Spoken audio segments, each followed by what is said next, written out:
ثواب سے بڑی چیز ہے رضا الہی، اس لیے کہ قیامت کے دن اہل ثواب کے پھنسنے کا اندیشہ ہے۔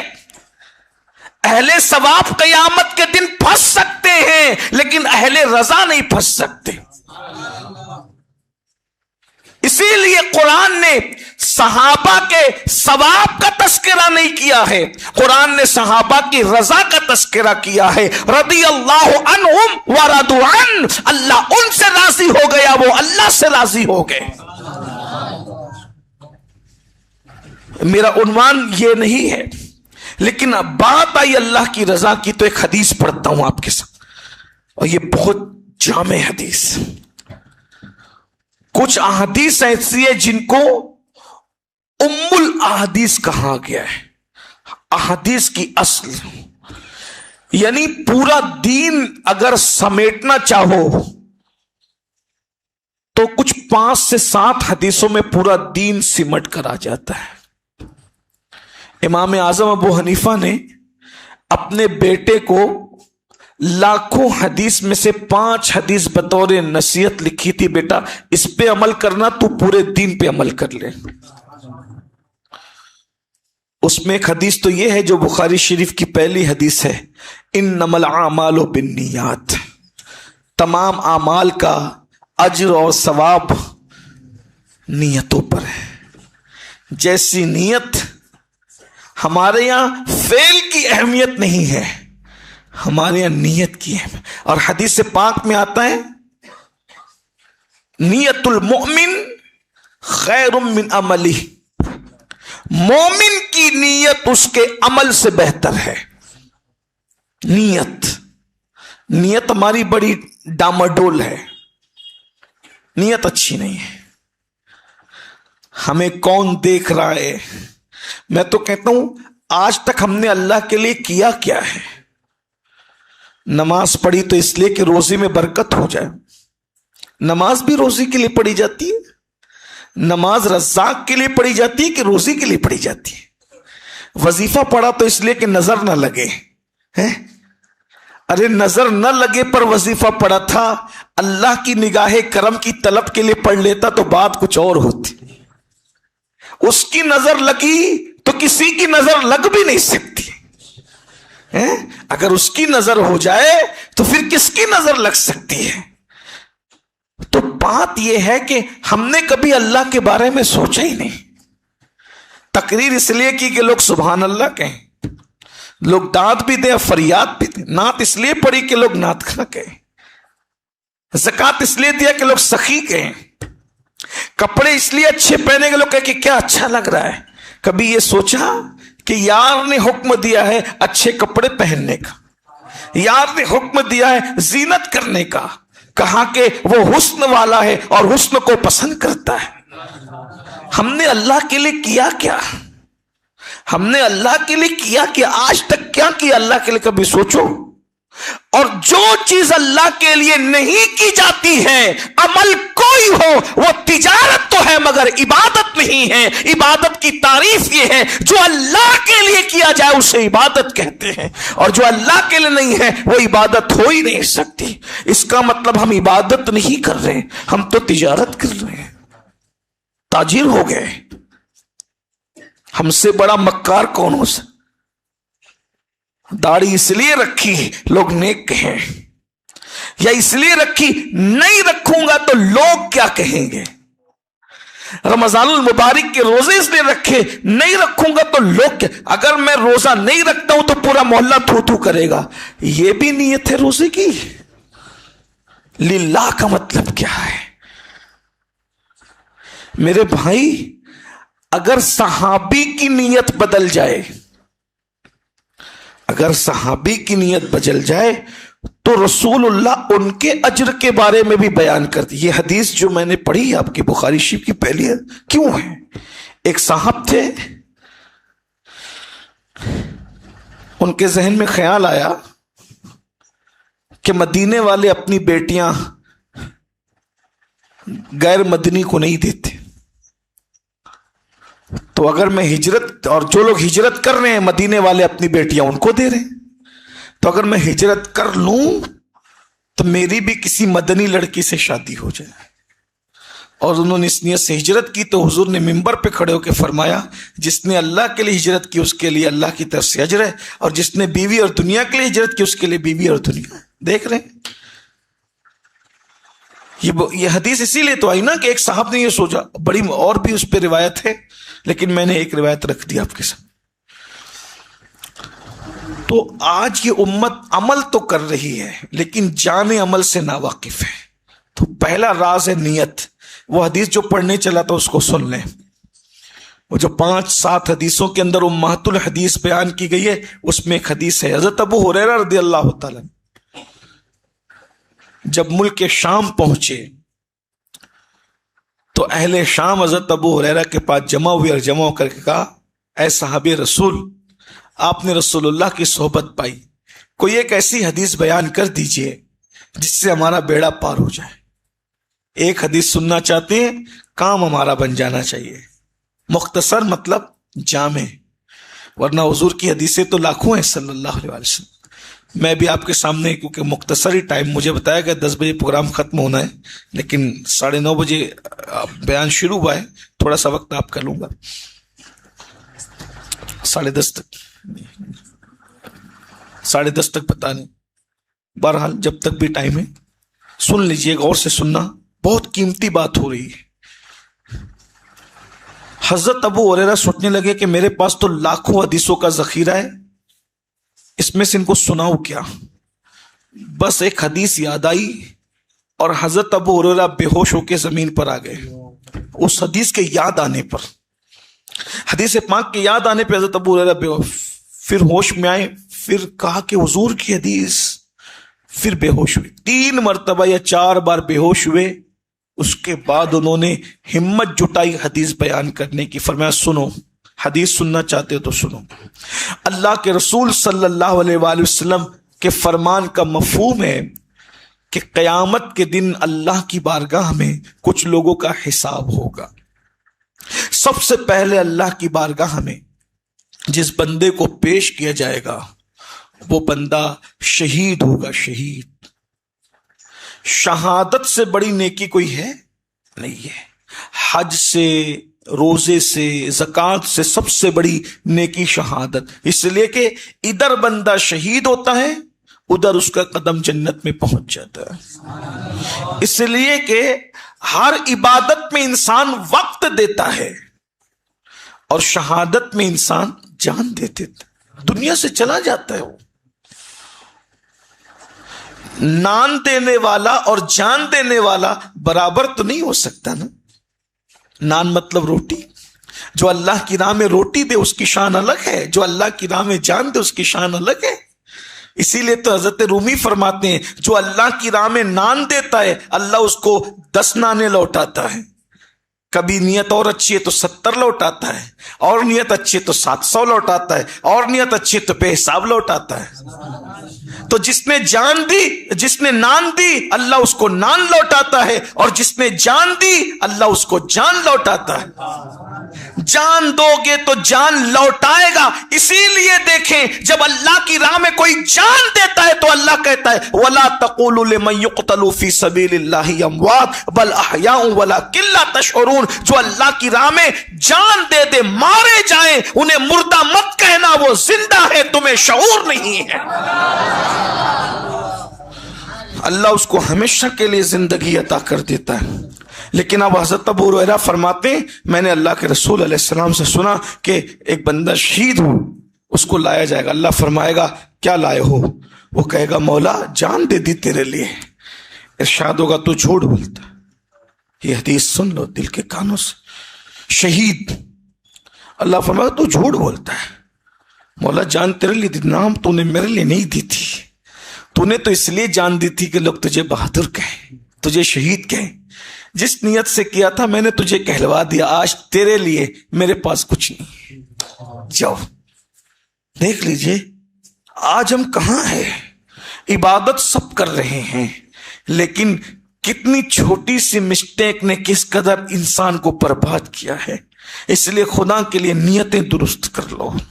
اللہ کے لیے نیتیں صرف رضا الہی, خدا کی رضا کے سوا کوئی نیت دل میں نہ ہو، بس اللہ کی رضا۔ اور یہ بات سوچ لیجئے، دنیا ہمارے لیے کچھ رائے قائم کرے، یار کی نگاہ میں اچھے بن کے رہو، اس کی فکر کرو۔ لوگ اس کی فکر نہیں کرتے، باقی سب کی فکر کرتے ہیں، یہ کیا کہے گا، وہ کیا کہے گا، وہ کیا کہے گا۔ کچھ نہیں میرے بھائی، آؤ شہید کو دیکھو، شہید کو قدرت جو وہ رد کر رہی، جا تیرے لیے کچھ نہیں ہے، آج تیرا ٹھکانہ جہنم ہے، کیونکہ تو نے میرے لیے نہیں کسی اور کے لیے کیا تھا۔ اور جس کو ریاکاری کہتے ہیں، جانتے ہیں ریاکاری کو شرک اصغر کہا گیا ہے۔ اللہ فرماتا ہے عبادت تو میرے لیے ہونی تھی، تو کسی اور کے لیے کر رہا ہے، اس کا مطلب تو اس کو میرے برابر شریک کر رہا ہے۔ میرے بھائیوں دیکھو، پھر اس کے بعد حضرت ابو ہریرہ رو پڑے، کہنے لگے پھر کوئی اور آئے گا اور پھر وہ اس سے اللہ فرمائے گا کہ تو نے میرے لیے کیا لایا؟ وہ عرض کرے گا مولا اپنا مال میں نے تیری راہ میں خرچ کر دیا۔ ارشاد ہوگا تو جھوٹ بولتا ہے، جھوٹا ہے تو جھوٹا ہے، تو نے اس لیے مال نہیں خرچ کیا تھا میری راہ میں کہ میں راضی ہو جاؤں، تو نے تو اس لیے خرچ کیا تھا کہ تجھے سخی کہا جائے، سو تجھے سخی کہہ لیا گیا، اور آج تیرے لیے میرے پاس کچھ نہیں ہے۔ اس کو بھی جہنم میں بھیج دیا جائے گا، اور اس کے بعد ایک بندہ آئے گا، عالم کا قاری کا حساب ہوگا۔ ارشاد ہوگا تو کیا لایا ہے؟